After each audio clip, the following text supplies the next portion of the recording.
Yo, what's up ma bro and masih semuanya, kembali lagi di berita teknologi.com. Dan kali ini kita akan kembali melakukan review salah satu smartphone dari Xiaomi, yaitu Xiaomi Redmi 3. Xiaomi Redmi 3 ini merupakan versi upgrade atau penerus ya nih ya, tepatnya penerus dari versi Redmi sebelumnya, dimana kali ini Xiaomi menggunakan bahan metal pada bagian belakangnya.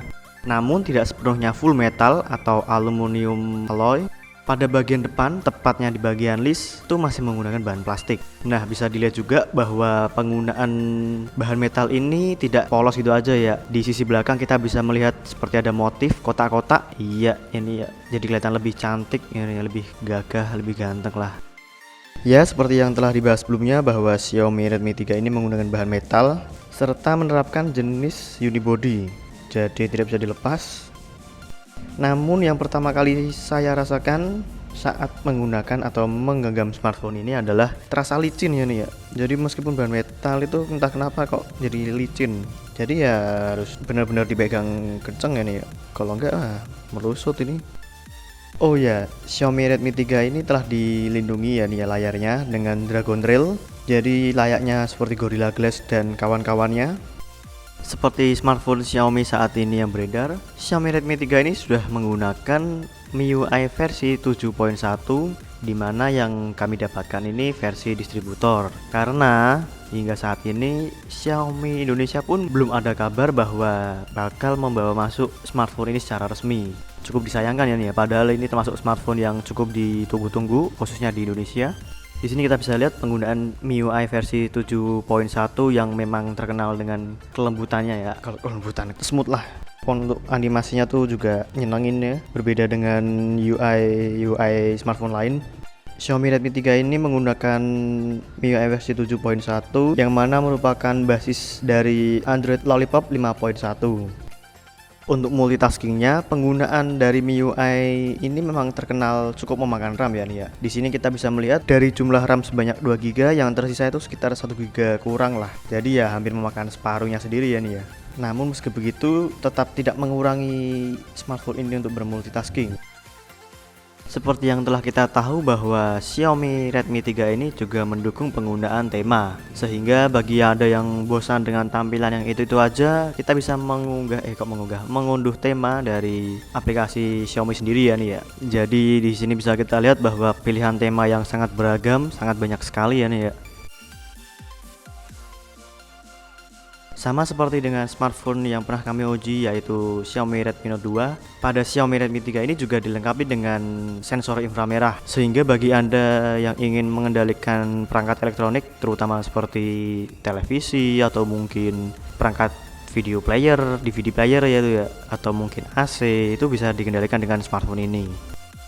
Oh ya, yang menarik dari Xiaomi Redmi 3 ini yang sebenarnya berbeda dari Xiaomi yang lain adalah bahwa lampu LED notifikasinya itu terletak pada bagian bawah. Jadi letaknya itu tepat di tombol menu. Di bawah tombol home. Oh ya, perlu diketahui juga bahwa tombol kapasitif dari Xiaomi Redmi 3 ini tidak memiliki lampu LED. Jadi ya untuk dipakai di tempat gelap ya mungkin bagi yang nggak kebiasa cukup susah ya, cukup diraba-raba. Tapi bagi yang udah kebiasa sih pasti ya udah apalah letak-letaknya. Mengusung resolusi layar HD 1280x720 pixel, Xiaomi Redmi 3 ini cukup nyaman dilihat ya, apalagi dengan ukuran layar yang 5 inci, nggak terlalu gede, nggak terlalu kecil. Untuk hasil warnanya juga tidak terlalu mengecewakan, ya masih terlihat natural, nggak terlalu lebay. Bahas fitur bawahan dari MIUI versi 7, di Xiaomi Redmi 3 ini kita juga akan menemukan child mode atau mode anak-anak. Jadi bila kita mengaktifkan mode ini, kita bisa mengatur beberapa aplikasi yang bisa digunakan bila smartphone kita atau Xiaomi Redmi 3 ini berada di tangan anak kecil. Jadi mereka tidak bisa mengakses aplikasi yang tidak tertera pada pengaturan ini. Mungkin kita hanya mengizinkan dengan aplikasi game aja dan beberapa aplikasi lainnya, sehingga nanti nampak aplikasi game itu saja, tidak akan nampak aplikasi yang lain. Nah, untuk membukanya kita akan diperlukan password. Beralih ke sektor kamera, Xiaomi Redmi 3 ini dibekali dengan kamera utama sebesar 13 megapiksel dan kamera depan 5 megapiksel. Dimana untuk kameranya sendiri dibekali dengan beberapa fitur yang cukup menarik, diantaranya ada panorama, timer, manual, gradient, dan sebagainya. bila kita menahan tombol shutter, maka kita akan mengambil foto secara burst mode atau secara banyak ya. Untuk kamera belakangnya sendiri juga mampu merekam video hingga resolusi Full HD, sedangkan untuk pengaturan manualnya hanya untuk mengatur ISO dan white balance saja. Oh ya, nggak ketinggalan bahwa kamera belakang ini juga mampu merekam video timelapse. Nah, untuk hasil-hasil fotonya nih, monggo.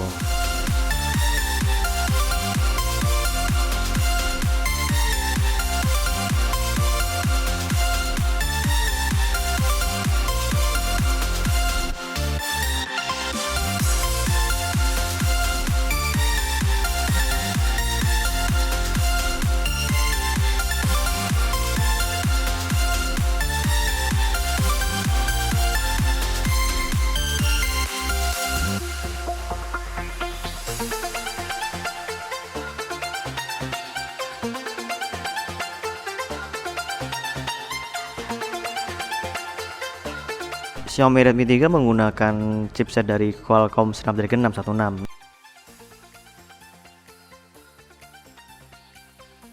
Nah, dengan RAM 2GB, Xiaomi Redmi 3 ini juga dibekali dengan pengolah grafis dari Adreno 405. Yang menarik adalah Xiaomi Redmi 3 ini menggunakan baterai sebesar 4100 mAh. Wow, ya menurut saya ini peningkatan yang cukup besar ya nih ya. Dimana dari seri sebelumnya itu baterainya ya sangat kecil.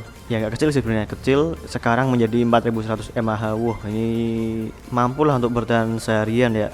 Nah, untuk hasil benchmarknya kita menggunakan beberapa aplikasi. Nah, berikut hasilnya.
Untuk gaming, kami merasa Xiaomi Redmi 3 ini saat menjalankan game Asphalt 8 sebenarnya sih bukan nge-lag ya, cuman entah kenapa kok sedikit kayak patah-patah. Ya mungkin nggak begitu kerasa, cuman kami bandingkan dengan beberapa smartphone lainnya itu ya beda lah untuk settingan high-nya ini. Jadi ya tetap playable sih, tetap nyaman digunakan, tetap nyaman dimainkan, cuman entah karena gimana ya, ya jadi kayak nge-lag gitulah. Tapi untuk game-game lain sih oke, nggak masalah.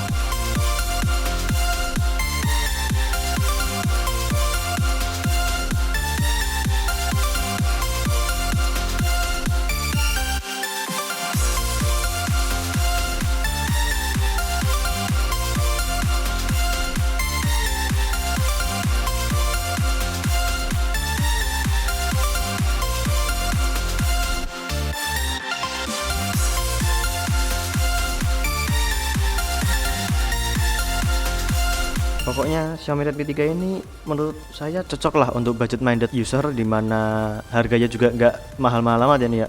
Apalagi untuk penggunaan sehari-hari dengan kapasitas baterai yang besar, wah pastinya nggak perlu bawa powerbank lagi lah.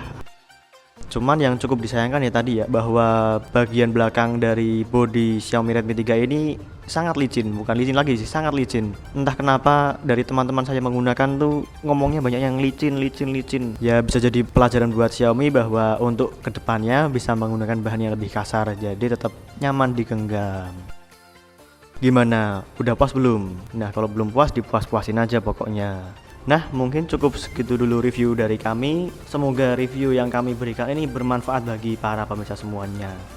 Saya mohon maaf bila ada kata-kata yang kurang berkenan atau mungkin saya salah memberikan informasi dari smartphone ini, tolong dimaafkan. Dan bila Anda mempunyai saran dan kritik, jangan sungkan-sungkan untuk memberikan kami kritik atau saran yang membangun. Dan jangan lupa untuk kunjungi situs kami di www.beritateknologi.com untuk mendapatkan informasi teknologi terkini. Dan jangan lupa untuk subscribe channel YouTube kami untuk mendapatkan video-video terbaru. Ya, saya pamit undur diri dan sampai jumpa.